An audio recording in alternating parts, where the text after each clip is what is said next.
আকাশবাণী কলকাতা। খবর পড়ছি শাশ্বতী দত্ত।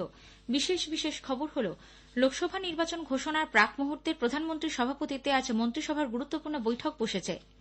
রাজ্যে আসন্ন লোকসভা ভোটের প্রস্তুতি এবং আইন শৃঙ্খলা পরিস্থিতি পর্যালোচনা করতে নির্বাচন কমিশনের পূর্ণাঙ্গ বেঞ্চ আজ কলকাতায় আসছে।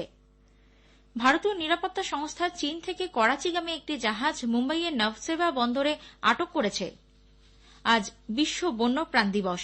জীববৈচিত্র্য সংরক্ষণে আজকের দিনটি পালন অত্যন্ত গুরুত্বপূর্ণ। মহিলাদের প্রিমিয়ার লিগ WPL ক্রিকেটে আজ গুজরাট জায়ান্টস দিল্লি ক্যাপিটালসের মুখোমুখি হবে। আসছি বিস্তারিত খবরে। প্রধানমন্ত্রী নরেন্দ্র মোদী আজ নতুন দিল্লিতে কেন্দ্রীয় মন্ত্রিসভার এক বৈঠকে পৌরোহিত্য করছেন। জাতীয় রাজধানীর সুষমা স্বরাজ ভবনে আয়োজিত এই বৈঠকে কেন্দ্রীয় মন্ত্রিসভার সদস্যরা উপস্থিত রয়েছেন।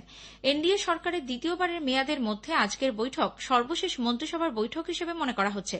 উল্লেখ্য, এবছরের এপ্রিল মে মাসে লোকসভার সাধারণ নির্বাচন অনুষ্ঠিত হওয়ার কথা। আসন্ন লোকসভা নির্বাচনে রাজ্যের ভোট প্রস্তুতি এবং আইন শৃঙ্খলা পরিস্থিতির পর্যালোচনা করতে নির্বাচন কমিশনের পূর্ণাঙ্গ বেঞ্চ আজ কলকাতায় আসছে। আগামীকাল মধ্য কলকাতার একটি হোটেলে জাতীয় এবং আঞ্চলিক স্বীকৃত রাজনৈতিক দলগুলির প্রতিনিধিদের সঙ্গে তারা বৈঠক করবেন। ফলে জেলা নির্বাচনী আধিকারিক এবং পুলিশ প্রশাসনের পদস্থ আধিকারিকদের সঙ্গে কমিশনের বৈঠক করার কথা। মঙ্গলবার রাজ্যের মুখ্য নির্বাচনী আধিকারিক সহ পুলিশের নোডাল অফিসার, রাজ্যের মুখ্য সচিব ও রাজ্য পুলিশের মহানির্দেশকের সঙ্গে নির্বাচন কমিশনের সদস্যরা বৈঠক করবেন। এরপর সাংবাদিক সম্মেলনে নিজেদের বক্তব্য জানাবেন তারা। লোকসভা ভোটের দিনক্ষণ ঘোষণার আগেই গত 1 মার্চ থেকে রাজ্যে 100 কোম্পানি কেন্দ্রীয় বাহিনী এসে পৌঁছেছে। কলকাতায় কেন্দ্রীয় বাহিনীর রুটমার্চ শুরু হয়েছে আজ। কলকাতার সার্ভে পার্ক, পূর্ব যাদবপুরে টহল দিয়েছে কেন্দ্রীয় বাহিনীর জওয়ানরা। বনগাঁর ধর্মপুর গ্রাম পঞ্চায়েতের মণিগ্রামের সন্দেশখালী বাজারে আজ সকাল থেকে শুরু হয়েছে কেন্দ্রীয় বাহিনীর রুটমার্চ। উত্তর দিনাজপুর থেকে এসেছে 2 কোম্পানি বাহিনী। কেন্দ্রীয় বাহিনী এসেছে বলে স্থানীয় মানুষেরা স্বস্তি প্রকাশ করেছেন। এদিকে গতকালও উত্তরবঙ্গের জলপাইগুড়ি, শিলিগুড়ি ও ধূপগুড়ি শহরে কেন্দ্রীয় বাহিনী রুটমার্চ করে। বাঁকুড়া শহর ও বাঁকুড়া জেলার বিভিন্ন গ্রাম, পূর্ব বর্ধমানের কাটোয়া, বর্ধমান শহরের শক্তিগড়, দেওয়ানদিঘি ও লক্ষ্মীপুর মাঠ এলাকায় কেন্দ্রীয় বাহিনী টহল দেওয়ার পাশাপাশি সাধারণ মানুষের সঙ্গে কথা বলেন। মালদা জেলার বিভিন্ন এলাকায় কেন্দ্রীয় বাহিনীর রুটমার্চের খবর মিলেছে। হাওড়া শহরের শিবপুর এলাকায় গতকাল বাহিনী এরিয়া নমিনেশন শুরু করে। লোকসভা নির্বাচনের দিনক্ষণ ঘোষণার আগেই কেন্দ্রীয় বাহিনী পাঠানোর কড়া সমালোচনা করে রাজ্যের মন্ত্রী ফিরহাদ হাকিম বলেন, এখানে কেন্দ্রীয় বাহিনী পাঠালেও তৃণমূল কংগ্রেসের কিছু যায় আসে না। উন্নয়ন থেকে সাধারণ মানুষ তাদেরই ভোট দেবেন। বিজেপি আসন্ন লোকসভা নির্বাচনে পশ্চিমবঙ্গে গতকালই 20টি আসনের জন্য প্রার্থী তালিকা ঘোষণা করেছে।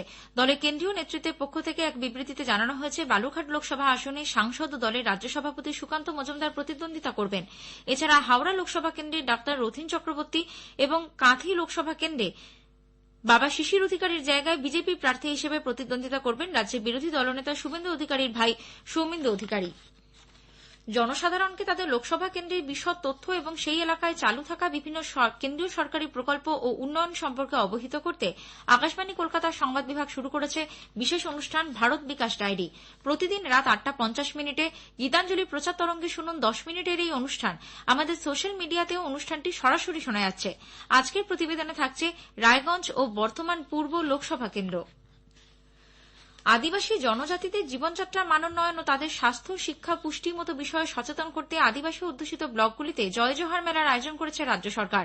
আদিবাসী উন্নয়ন দপ্তর সূত্রে জানানো হয়েছে, বাঁকুড়া, পুরুলিয়া, বীরভূম, আলিপুরদুয়ার, উত্তর ও দক্ষিণ 24 পরগনার মতো 15টি জেলার নির্বাচিত 102টি ব্লকে আজ এই মেলা শুরু হচ্ছে, চলবে আগামী 3 দিন ধরে।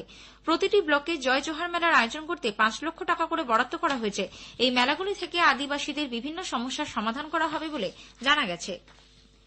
রাজ্য সরকার ভিলেজ পুলিশ এবং সিভিক ভলেন্টিয়ারদের নিয়োগের ক্ষেত্রে আসন সংরক্ষণের কোটা বৃদ্ধি করেছে। 10% থেকে বাড়িয়ে তা 15% করা হলো বলে রাজ্য স্বরাষ্ট্র দপ্তর সূত্রে জানা গেছে। পাশাপাশি সিভিক ভলেন্টিয়ারদের নিয়োগের ক্ষেত্রে বয়সের ঊর্ধ্বসীমা 27 বছর থেকে বাড়িয়ে 35 বছর করা হয়েছে। ভারতীয় নিরাপত্তা এজেন্সি চীন থেকে করাচিগামী একটি জাহাজ মুম্বাইয়ের নভসেভা বন্দরে আটক করেছে।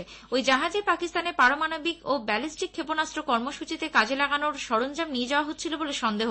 শুল্ক আধিকারিকেরা নির্দিষ্ট গোয়েন্দা তথ্যের ভিত্তিতে মাল্টার যে বাণিজ্যিক জাহাজটি আটক করেছে তাতে তল্লাশি চালিয়ে পাওয়া গেছে ইতালির একটি কোম্পানিতে তৈরি computer numerical control machine CNC.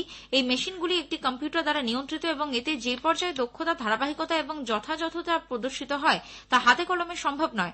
প্রতিরক্ষা গবেষণা এবং উন্নয়ন সংস্থা ডিআরডিও জাহাজে আসা চালানগুলি পরীক্ষা করে দেখার পর জানায় সেগুলি প্রতিবেশী দেশের পারমাণবিক কর্মসূচিতে ব্যবহার করা যেতে পারে। বিশেষজ্ঞদের মতে সরঞ্জামগুলি পাকিস্তানের ক্ষেপণাস্ত্র উন্নয়ন কর্মসূচিতে গুরুত্বপূর্ণ অংশ হিসেবে ব্যবহার উপযোগী। 1966 সাল থেকে সিএনসি মেশিন সামরিক, অসামরিক দুক্ষেত্রেই ব্যবহারযোগ্য অস্ত্র প্রসার রোধের লক্ষ্যে তৈরি একটি আন্তর্জাতিক অস্ত্র সম্বরণ চুক্তির আওতাভুক্ত। এ বিষয়ে তথ্য আদান প্রদানের সম্মত 42টি দেশের মধ্যে ভারত অন্যতম। পাকিস্তানের নতুন প্রধানমন্ত্রী নির্বাচনের জন্য সেদেশের আইনসভা ন্যাশনাল অ্যাসেম্বলিতে আজ ভোট গ্রহণ করা হবে। পাকিস্তান মুসলিম লীগ নওয়াজ এবং পাকিস্তান পিপলস পার্টির যৌথ প্রার্থী হিসেবে শাহবাজ শরীফ সেদেশের প্রধানমন্ত্রী নির্বাচিত হতে পারেন বলে মনে করা হচ্ছে।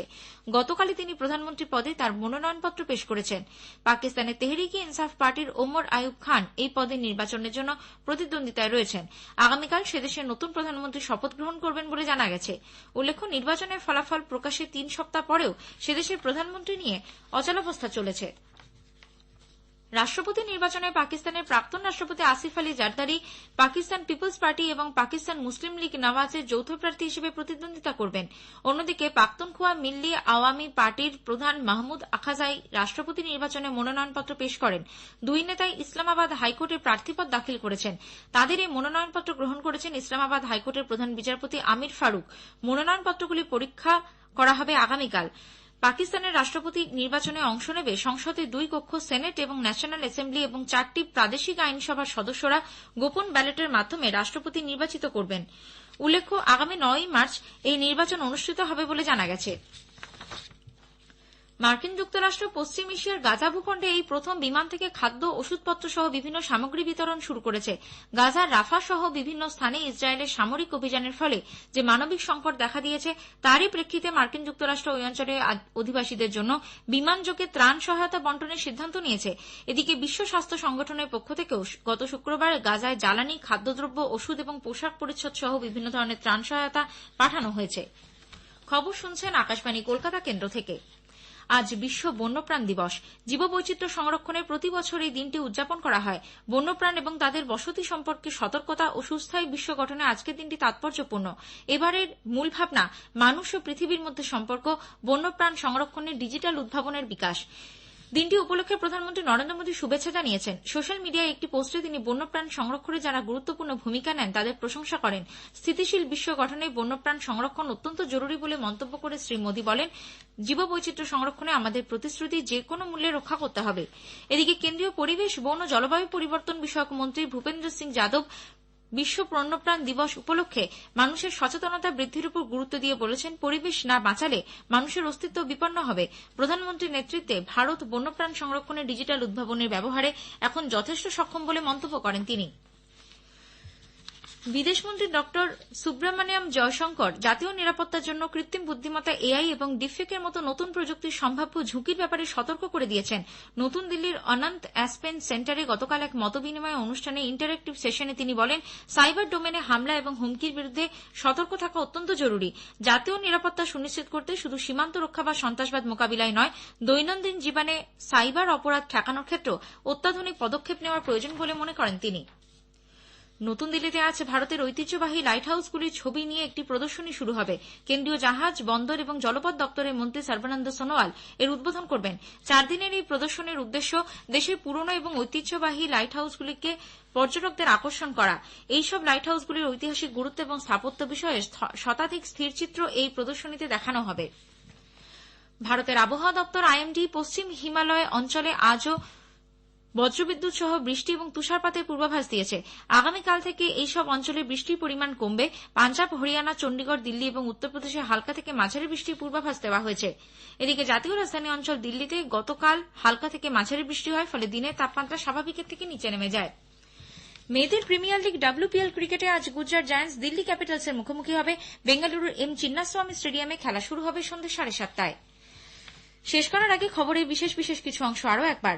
লোকসভা নির্বাচন ঘোষণার প্রাক মুহূর্তে প্রধানমন্ত্রীর সভাপতিত্বে আজ মন্ত্রিসভার গুরুত্বপূর্ণ বৈঠক বসেছে। রাজ্যে আসন্ন লোকসভা ভোটের প্রস্তুতি ও আইনশৃঙ্খলা পরিস্থিতি পর্যালোচনা করতে নির্বাচন কমিশনের পূর্ণাঙ্গ বেঞ্চ আজ কলকাতায় আসছে। আজ বিশ্ব বন্যপ্রাণ দিবস। জীববৈচিত্র্য সংরক্ষণে আজকের দিনটি পালন অত্যন্ত গুরুত্বপূর্ণ। খবর এখনকার মতো শেষ হলো।